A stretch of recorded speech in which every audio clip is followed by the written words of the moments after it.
Thomas was alone. Wow, a weird first thought to have.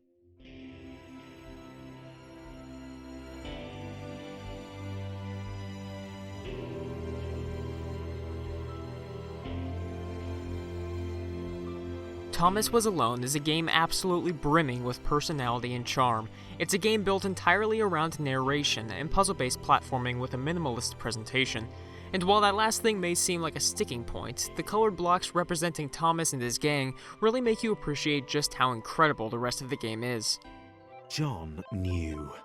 He knew that this was his chance, a moment to shine. This was game day.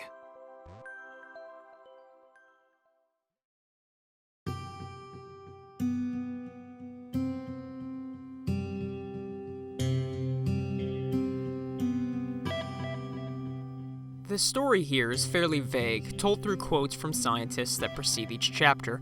The idea is that several artificial intelligence routines have gained personalities due to some sort of network error. You take control of each one as they begin perceiving themselves and the world around them, with their thoughts and relationships with each other, narrated by British comedian Danyawelly. As the water began to rise, Claire vowed to save this little rectangle in as many restarts as it took.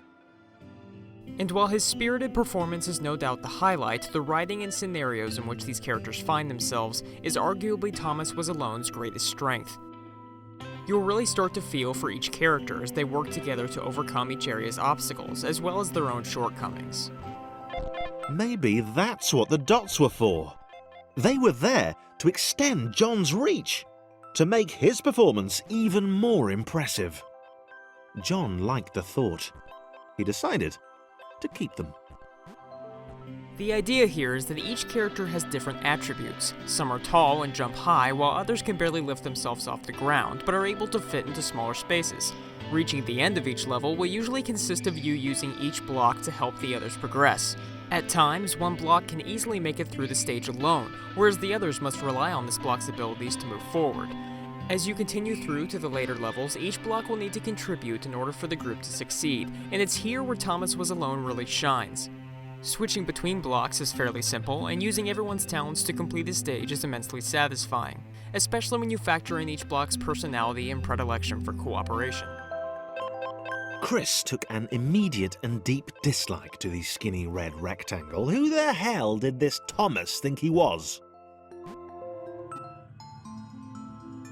The problem here is that the puzzles sort of stop becoming puzzles as you progress. Once you begin to grasp all of the game's mechanics, you won't have any trouble making your way through each area. To be fair, many of the levels in the game require a good amount of thought, but once you approach some of the later areas, it's almost immediately apparent what needs to be done, and at this point, it just becomes a time-consuming process more than a fun one.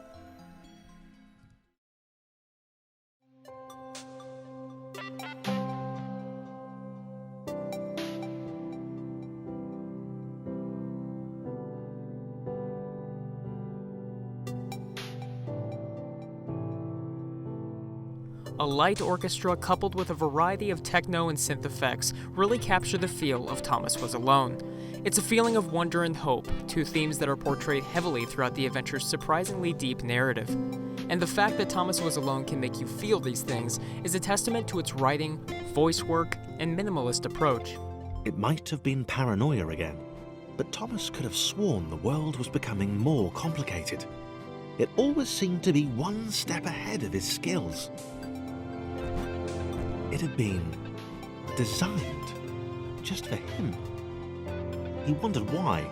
Was the world testing him? No, too obvious. Thomas Was Alone works because of its wonderfully narrated story and delightfully quirky tone. And while the puzzles do become more time-consuming rather than fun, the adventure is definitely worth taking. John inhaled the air of the open space, and it smelled of awesome. Time to flex those muscles, to put his training to use, time to show those little dots how it was done.